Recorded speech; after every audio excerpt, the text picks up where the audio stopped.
ರಾಜ್ಯರಾದ ಪ್ರತಿಯೊಬ್ಬರು ಹೇಳಿದ್ದೇನು, ಇದು ನಡೆಯಬಾರದು ನಡೆಯಬಾರದು ನಡೆಯಬಾರದು ಎಂಬುದಾಗಿ. ಆದ್ರೆ ವಿಧಿಯ ಚಿತ್ತ ಏನಿತ್ತೋ ಏನೋ ನಡೆದೇ ಹೋಯಿತು. ಯಾವ ಕುರುಕ್ಷೇತ್ರದಲ್ಲಿ ನಡೆಯುತ್ತಿರುವಂತಹ ಕಲಹವನ್ನ ಧೃತರಾಷ್ಟ್ರನಿಗೆ ಹಂತ ಹಂತವಾಗಿ ಹೇಳಿಕೊಡ್ತಿದ್ದವ ನಾನು. ಅದು ಏನು ಮಾಡೋಣ ಹೇಳಿ, ದಿನಗಳೆದಂತೆ ಚಿತ್ತ ಭ್ರಾಂತಿಯನ್ನು ಕಳ್ಕೊಂಡವ ನಾನು. ಹೇಳಬೇಕಾದಂತಹ ವಿಚಾರವನ್ನ ಸ್ಪಷ್ಟವಾಗಿ ಹೇಳಲಾರದೆ ಹೋದೆ. ದಿಗ್ಭ್ರಾಂತನಾದ ನಮ್ಮ ಧೃತರಾಷ್ಟ್ರ. ಆ ಸಂದರ್ಭದಲ್ಲಿ ನಾನು ಹೊರಟದ್ದು ಕುರುಕ್ಷೇತ್ರದ ದಾರುಣಿಯಲ್ಲಿ ಏನು ನಡೆಯುತ್ತಿದೆ ಎಂಬುದನ್ನು ಅವಲೋಕಿಸಬೇಕು ಎಂಬುದಾಗಿ ಏನನ್ನು ನೋಡ್ತಾ ಇದ್ದೇನೆ. ಕುರುಕ್ಷೇತ್ರ ಅನ್ನುವಂಥದ್ದು ಯಾವಾಗಲೂ ನಮಗೆ ಹೊಸತಲ್ಲ. ಕುರುಕ್ಷೇತ್ರದಲ್ಲಿ ಇರಬೇಕಾದದ್ದು ಏನು, ಧರ್ಮ ಸಂಸ್ಥಾಪನೆ ಆಗಬೇಕು ಎಂಬುದಾಗಿ ಎಂದು ಭಾವಿಸ್ತಾ ಇದ್ರು. ಕೌರವ ದುಡುಕಿ ಬಿಟ್ಟನೇನು ಎನ್ನುವುದು ಈಗ ಭಾಸವಾಗ್ತಾ ಇದೆ. ಸಂಧಾನಕ್ಕೆ ಹೋದಂತ ನಾನು ಕೂಡ ರಣವನ್ನ ಬಯಸಲಿಲ್ಲ, ಸಂಧಾನವನ್ನ ಬಯಸಿದ್ದೆ. ವಿಫಲಾಗಿ ಹೋಯಿತು. ಆದ್ರೆ ಈ ಸಂದರ್ಭದಲ್ಲಿ ಆಲೋಚಿಸಿದ್ದೇನು, ಕುರು ದಾರುಣಿಯಲ್ಲಿರುವಂತ ಪ್ರತಿಯೊಬ್ಬರು ಕೂಡ ಕೌರವನ ಮೇಲೈಸ್ತಾರೆ ಎಂಬುದಾಗಿ ಭಾವಿಸ್ತಾ ಇದ್ದೆ. ನನ್ನ ಆಲೋಚನೆವೇ ವಿಫಲವಾಗಿ ಹೋಯಿತು. ನಡೆದಾದರೂ ಏನು, ಮಾಂಸದ ಮುದ್ದೆಗಳ ಮೇಲೆ ಹೆಜ್ಜೆಯನ್ನಿಟ್ಟು ಮೇಲೆ ಮುಂದೆ ಬರ್ತಾ ಇದ್ದೇನೆ. ನಿತ್ಯ ಅರಿತಾ ಇದೆ. ಮುಂಡೆಯಿಂದ ಬೇಡವಾದಂತಹ ರುಂಡಗಳು ಅಣಕಿಸ್ತಾ ಇದೆ ಅಸ್ಥಿರವತಿಯ ಪರಿಸ್ಥಿತಿಯನ್ನ. ಕಾಗೆ ಗೂಗೆಗಳ ಅಬ್ಬರವನ್ನು ಕಂಡಾಗ ಮನುಷ್ಯ ಅಥವಾ ನಾವು ಚಂದ್ರವಂಶರು ನೆಪ ಎಂಬುದಾಗಿ ಈಗ ಭಾಸವಾಗ್ತಾ ಇದೆ. ಹಾಗಾದ್ರೆ ದೇವನ ನಿರ್ಣಯವೇ ನಡೆದು ಹೋಯಿತು ಎಂಬುದು ಸ್ಪಷ್ಟವಾಗ್ತಾ ಇದೆ. ಏನೇ ಆಗ್ಲಿ, ನಮ್ಮಲ್ಲೊಂದು ಆಲೋಚನೆ ಇತ್ತು, ಕೌರವ ಇಲ್ಲಿಯ ಸೂರ್ಯನಿಗೆ ಬೆಳಗ್ತಾನೆ ಎಂಬುದಾಗಿ. ಸೂರ್ಯಾಸ್ತ ಆಯ್ತು ಭಾಸವಾಗ್ತಾ ಇದೆ. ಆದ್ರೆ ನಾನು ಹೀಗಲ್ಲ.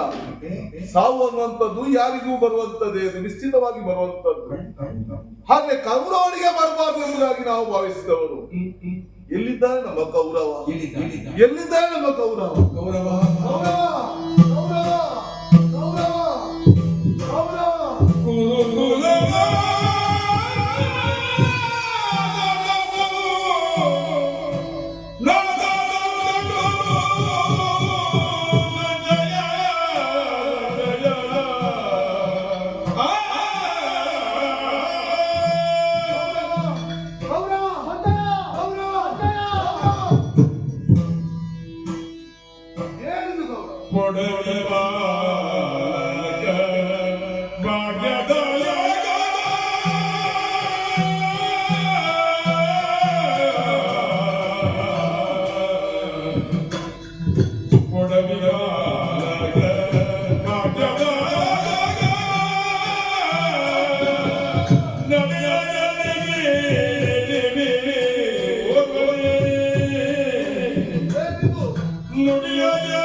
ಸಂಜಯ, ಮರೆತು ಹೋದೆಯೇ ನಮ್ಮನ್ನೆಲ್ಲ. ಕುರುಕುಲದಲ್ಲಿ ಅದೆಷ್ಟೋ ಮಂದಿದ್ರು ಕೂಡ ಕೌರವನಿಸಿಕೊಂಡವ ನೀನು ಮಾತ್ರ.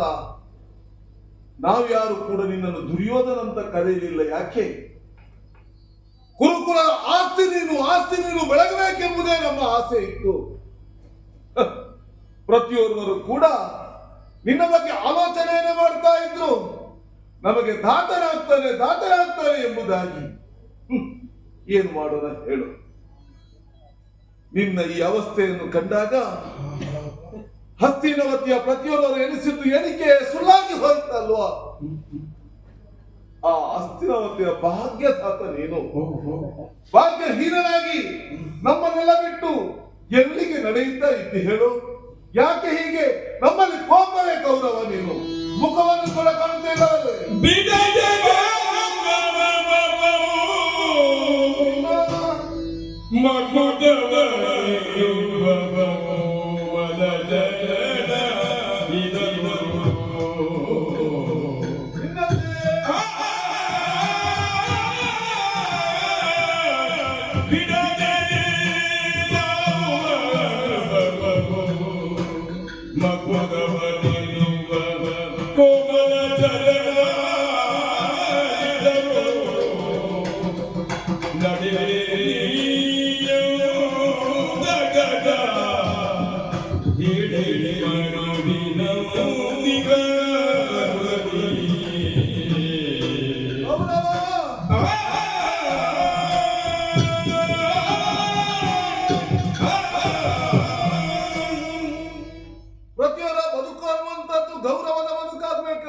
ಭಾವಿಸುವರು ಪ್ರತಿಯೊಬ್ಬರು ಕೂಡ.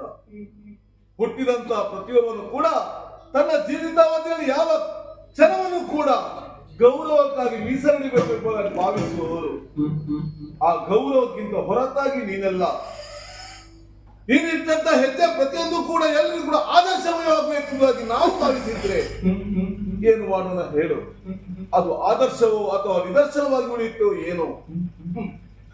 ಗುರುಕುಲದ ಆ ಅನವಿಸಿಕ್ತನ ದೊರೆಯಾಗಿದ್ರು ಕೂಡ ನಿನ್ನ ಪಾದಕ್ಕೆ ಮನೆಯುತ್ತಿದ್ದಂತ ಮುಕುಟಧಾರಿಗಳು ಎಷ್ಟು. ಆ ಕೋಮಲವಾದ ಪಾದಕ್ಕೆ ಅವರ ಹಣೆಯ ಆ ರತ್ನ ಖಚಿತವಾದಂತ ಕಿರೀಟ ಆಗಿದಾಗ ಆ ಪಾದ ಹೊಲೆಯುತ್ತಿತ್ತು. ಅಂತ ಪಾದ ಕುರುಕ್ಷೇತ್ರದ ಈ ಧೂಳಿನಲ್ಲಿ ಹೊತ್ತೆ ಆಗ್ತಾ ಇದೆ ಕೌರವ. ಕುರುಕ್ಷೇತ್ರದ ಹರಿತಿರುವಂತ ರಕ್ತದಲ್ಲಿ ಹೊತ್ತೆ ಆಗ್ತಾ ಇದೆ ಕೌರವ.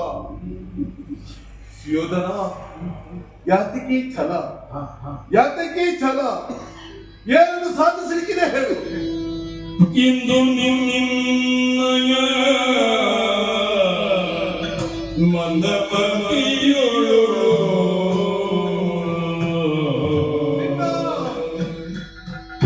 ಇಂದು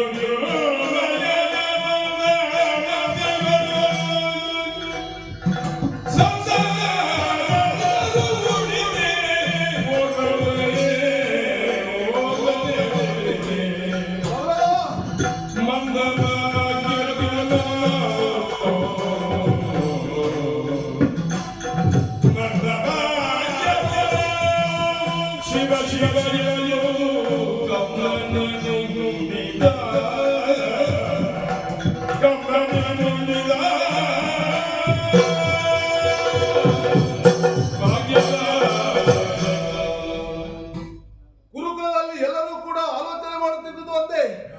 ಒಂದಲ್ಲ ಒಂದು ದಿನ ಇವನು ಮಾಡುತ್ತಿರುವಂತಹ ಕಾರ್ಯದಲ್ಲಿ ಜಯವನ್ನು ಸಾಧಿಸ್ತಾನೆ, ದೇವರು ಸಾಧಿಸ್ತಾನೆ. ಆ ಜಯ ಅನ್ನುವಂಥದ್ದು ಪ್ರತಿಯೊಬ್ಬರ ಏಳಿಗೆಯ ದ್ಯೋತಕವಾಗ್ತದೆ ಎಂಬುದಾಗಿ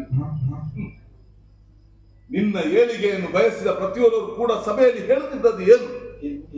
ಕೌರವ, ನೀನಿಟ್ಟ ಹೆಜ್ಜೆ ಸರಿಯಾದ ಎಂಬುದಾಗಿ. ಹಿಟ್ಟಂತ ಹೆಜ್ಜೆಯಲ್ಲಿ ತಪ್ಪಿದ್ರು ಕೂಡ ಹೇಳ್ತಾ ಇರಲಿ. ಯಾಕೆ? ನಿನ್ನ ದರ್ಪಕ್ಕೆ ಬಳಿದದ್ದಲ್ಲ, ನಿನ್ನ ಪ್ರಭುತ್ವಕ್ಕೆ ಬಳಿದವರು ನಾವು. ಒಂದೊಮ್ಮೆ ವಿಲಾಸವೇ ಇಲ್ಲದೆ ಬಂದಂತ ಕರ್ಣನನ್ನು ಅಂಗಾಧಿಪತಿಯಾಗಿ ಮಾಡಿದಂತ ನೀನು ಭಾವಿಸುತ್ತಿ ಏಳಿಗೆಯನ್ನು ಮಾತ್ರ. ಅಜ್ಜ ಭೀಷ್ಮಾಚಾರ್ಯರಲ್ಲಿ ಹೋಗಿ ಸೇನಾಧಿಪತ್ಯವನ್ನು ವಹಿಸಿಕೊಳ್ಳಬೇಕು ಎಂಬುದಾಗಿ ಭಾವಿಸಿದಾಗ ಜಯವನ್ನು ಕಂಡವ. ಏನು ಮಾಡೋಣ ಹೇಳು. ನಮ್ಮ ಎಲ್ಲ ಕಾರ್ಯಕ್ಕೆ ಎಲ್ಲರೂ ಕೂಡ ಒದಗುತ್ತಾರೆ ಎಂದು ನಾವು ಭಾವಿಸಲಿಕ್ಕಿಲ್ಲ. ಒದಗುತ್ತಾರಂತಾದ್ರೆ ದ್ರೋಣಾಚಾರ್ಯ ಒದಗಬೇಕಿತ್ತು. ಅವುಗಳು ಕೂಡ ನಾವು ಧೃತರಾಷ್ಟ್ರನಿಗೆ ಬುದ್ಧಿವಾದವನ್ನು ಹೇಳಿದ್ದೆ.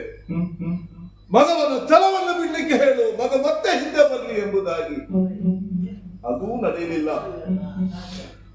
ಬದುಕಿನ ಪ್ರತಿಯೊಂದು ಹಂತದಲ್ಲೂ ಕೂಡ ನಮ್ಮದೇ ಅಂತ ವೈಯಕ್ತಿಕ ಜೀವನವಿದ್ರೂ ಕೂಡ ಆ ಜೀವನವನ್ನು ಬದಿಗೊತ್ತಿ ಗೌರವ ನಿನ್ನ ಬಗ್ಗೆ ಆಲೋಚಿಸುತ್ತಿದ್ದವರು. ಸೂರ್ಯೋದಯ ಆಗುವಾಗ ಪ್ರತಿಯೊಬ್ಬರು ಕೂಡ ಗುರುಕುಲದ ಸೂರ್ಯ ಉದಯಿಸ್ತಾನೆ ಎಂಬುದಾಗಿ ಭಾವಿಸಿದ್ದೆವು. ಈ ದಿನ ಸೂರ್ಯಾಸ್ತಮಾನವಾಗುವಾಗ ಗುರುಕುಲದ ಸೂರ್ಯಾಸ್ತಮಾನವಾಗ್ತ ಎಂಬುದಾಗಿ ಭಾವಿಸಲೇ, ಅಥವಾ ನಡೆಯುತ್ತಿರುವಂತ ಹೆಜ್ಜೆಯನ್ನು ಎಡವಿತ್ತಾ ಇದ್ದಿ ಕೌರವ, ನೀನು ಎಡವಿತ್ತಾ ಇದ್ದಿ ಎಂಬುದಾಗಿ ನಿನ್ನಲ್ಲಿರುವಂತಹ ಛಲವನ್ನು ಕಡಿಮೆಗೊಳಿಸಲೇ. ಕೌರವ, ಆತ್ಮವಿಶ್ವಾಸವನ್ನ ಬಡಿದೋಡಿಸುವಂತ ಯಾವುದೇ ಕೆಲಸವನ್ನು ಯಾರು ಕೂಡ ಮಾಡಬಾರ್ದು. ನಿನ್ನಲ್ಲಿ ಇರ್ತಕ್ಕಂಥ ಆತ್ಮವಿಶ್ವಾಸವನ್ನ ಗೌರವಿಸಿದವರು ನಾವು. ಏನಾಗಿ ಹೋಯ್ತು? ಏನಿದು ಕೌರವ? ಯಾಕೆ ಹೀಗಾಯ್ತು? ಹೇಳು ಕೌರವ.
ನಮ್ಮ ವಂಶಕ್ಕೆ ನಿಷ್ಠರಾದಂತಹ ನಿಷ್ಠಾವಂತ ಸೇವಕರು ನನ್ನ ಈ ಪರಿಸ್ಥಿತಿಯನ್ನು ಕಂಡು ಈ ಹೊತ್ತಿನಲ್ಲಿ ನೀನು ಹೀಗಾಡ್ತಿ ಅಂತಾದ್ರೆ ಮಹಾರಾಜನ ಸತ್ಸಂತಾನದ ಇಂದಿನ ಪರಿಸ್ಥಿತಿ ಹೇಗಿದ್ದೀತು ಸಂಜಯ? ಹೇಗಿದ್ದೀತು ನೀನು ಯೋಚಿಸು ಸಂಜಯ. ಸಂಜಯ, ನನ್ನೆಡೆಯಲ್ಲಿ ಭೀಷ್ಮರಿದ್ರು, ದ್ರೋಣರಿದ್ರು, ಅಶ್ವತ್ಥಾಮರಿದ್ರು. ಕಾಲಕ್ಕೇನೂ ಕಡಿಮೆ ಇರಲಿಲ್ಲ. 11 ಅಕ್ಷೋಹಿಣಿ ಸೈನ್ಯ ನಂಬಿದಂತಹ ಮಿತ್ರ ಕರ್ಣನಿಂದ ಈ ಕಾಲಕ್ಕೆ ಒಂದು ಒದಗಿ ಬರಲಿಲ್ಲ. ಯಾಕೆ? ದೈವವ ಬಲವೊಂದು ನಮ್ಮ ಪಾಲಿಗಿಲ್ಲದೆ ಹೋಯಿತು ಸಂಜಯ, ಇಲ್ಲದೆ ಹೋಯಿತು. ಆದಿ ಸುಕೃತದ ವಿಶೇಷ ಅವ ಬರೆದ ವಿಧಾನದ ರಾಜ್ಯ ಇಂದು ನನ್ನ ಪಾಲಿನಲ್ಲಿ ಇಂತಹ ದಿವಸಗಳನ್ನು ತಂದೊಡ್ಡಿತು ಸಂಜಯ. ಯೋಚಿಸು. ಆದರೊಂದುಂಟು ಸಂಜಯ, ಕೇಳು.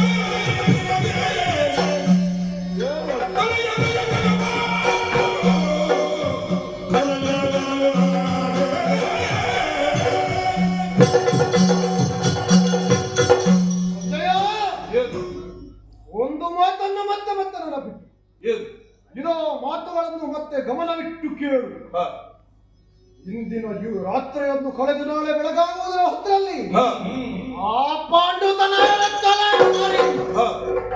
ಜಯ ಸಿರಿಯನ್ನು ಮತ್ತೆ ನಮ್ಮ ಜಂಘೆಗೆ ನಾನು ಒದಗಿಸಿಕೊಡ್ತೇನೆ. ಅದರಲ್ಲಿ ಗೌರವ. ಅದರಲ್ಲಿ ಆ ಭೀಮಸೇನ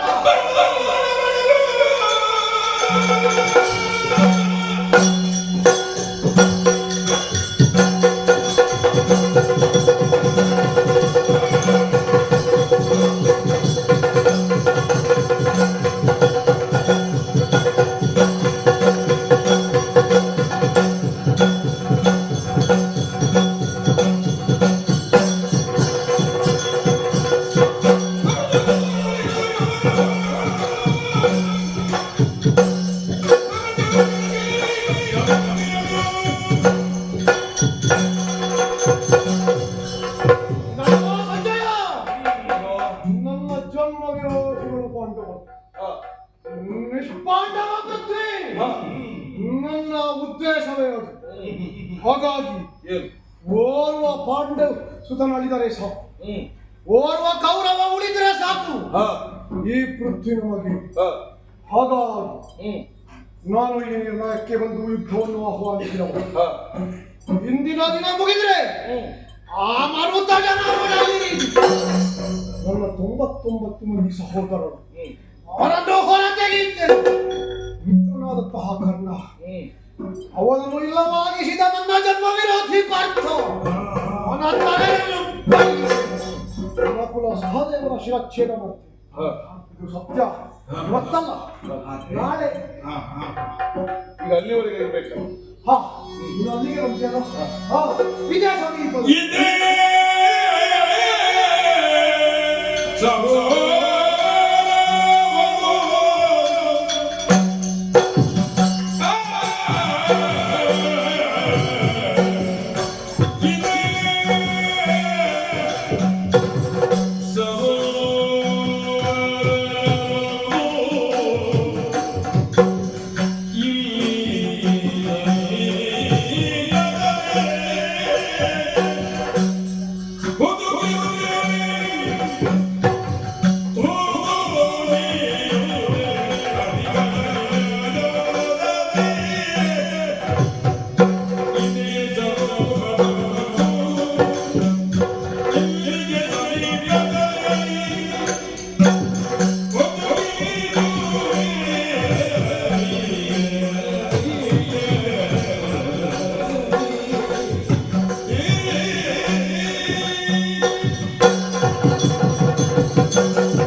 ಇಲ್ಲೇ ಬಳಿಯಲ್ಲಿ ಹ, ವೈಶಂಪಾಯನ ಸರೋವರ, ಹ. ಕುರುಕ್ಷೇತ್ರ ರಣಧಾರಣಿಯ ಹತ್ತಿರದಲ್ಲೇ ಇರುವಂತಹ ಹ್ಮ್. ಆ ಸರೋವರದ ತಟಾಕಕ್ಕೆ ನಾನು ಹೋಗುತ್ತೇನೆ. ಹ, ಈಗಷ್ಟೇ ಹ್ಮ್. ಸರಸ್ವತಿಯಲ್ಲಿ ಒಳಗಿರುವಂತಹ ಅಜ್ಜ ಭೀಷ್ಮಾಚಾರ್ಯರನ್ನು ಕಂಡೆ. ಹ್ಮ್. ಅವರಿಂದ ಹ್ಮ್. ಜಲಸ್ತಂಭನದ ವಿದ್ಯೆಯನ್ನು ನಾನು ಕರಗತ ಮಾಡಿಕೊಂಡಿದ್ದೆ. ಓಹೋ. ನಾಳೆ ಬೆಳಗ್ಗೆಯ ಹೊತ್ತಿಗೆ ಹ್ಮ್. ಎದ್ದು ಹ್ಮ್. ಪಾಂಡವರನ್ನು ಇಲ್ಲವಾಗಿ ಹ್ಮ್. ಮರಳಿ ಬರುತ್ತೇನೆ. ಅಲ್ಲಿಯವರೆಗೆ ತಂದೆಗೆ ಹ. ತಂದೆಗೆ ಧೈರ್ಯವ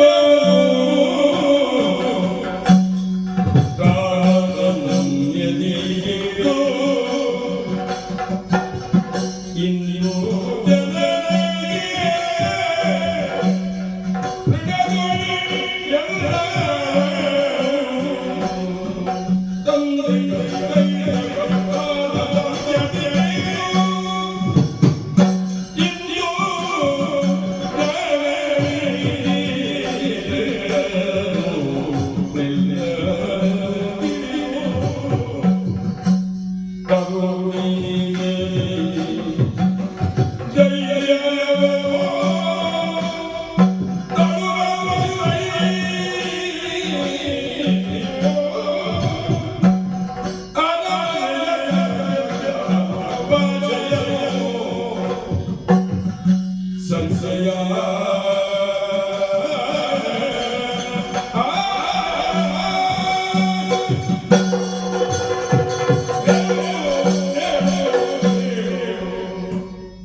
ಸಲಿಲದಲ್ಲಿದ್ದೇನೆ ಎಂಬ. ಹಾ ಹಾಗಾಗಿ ಯಾರಿಗೂ ಹೇಳಲು. ಸರಿ. ತಂದೆಗೆ ಧೈರ್ಯವನ್ನು ಹೇಳು. ನಾಳೆ ದಿನ ಮಗ ಬರ್ತಾನೆ, ನಿಮ್ಮನ್ನು ಕಾಣುತ್ತಾನೆ ಅಂತ ತಾರತಮ್ಯದಿಂದ ಅವರಿಗೆ ಅನುವು. ಅದೇ ವ್ರತ ಶಿರೋಮಣಿ ನಮ್ಮ ಹೂವ. ತಂದೆಗಾದರೂ ಕಣ್ಣು ಕಾಣಿಸುವುದಿಲ್ಲ ನಿನ್ನ ಮುಖದ ಭಾವವನ್ನು, ಕಾಣದೆಯೂ ಅವಳು ಅರಿಯಬಲ್ಲವಳು. ಸಾಧ್ಯವಾದರೆ ನಾಳೆ ಬಂದು ಕಾಣುತ್ತಾನಂತೆ, ಧೈರ್ಯವಾಗಿರುತ್ತಾಯೆ ಅಂತ ಸರಿ. ಅವಳು ಅರ್ಥ ಮಾಡಿಕೊಳ್ಳಬಲ್ಲರು. ನನ್ನವಳಾದಂತಹ ಭಾನುಮತಿ ನನ್ನ ಕಾರ್ಯದ ಬಗ್ಗೆ ಎಲ್ಲಿ ನಿಂತು ಪ್ರಶ್ನಿಸುವವಳಲ್ಲ, ಕೊರಗುವವಳಲ್ಲ. ಸರಿ. ಪತಿಯೇ ಪರದೈವ ಎಂಬ ಹಾಗೆ ನನ್ನನ್ನು ಆಧರಿಸಿದವಳು, ಜೊತೆಯಾದವಳು.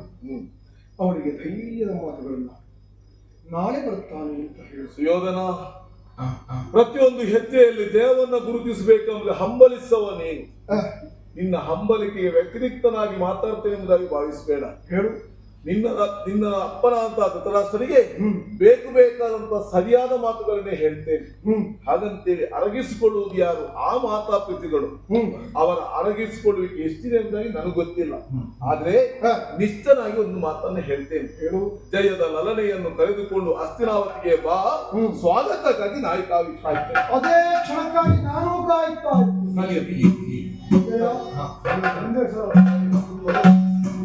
ಬರ್ತಾ ವೈಶಂಪಾಯನ ಸರೋವರದ ತಟಾಕವನ್ನು ಸೇರಿ ನೇರವಾಗಿ ಸರೋವರದಲ್ಲಿ ನಿಲ್ಲುವುದು.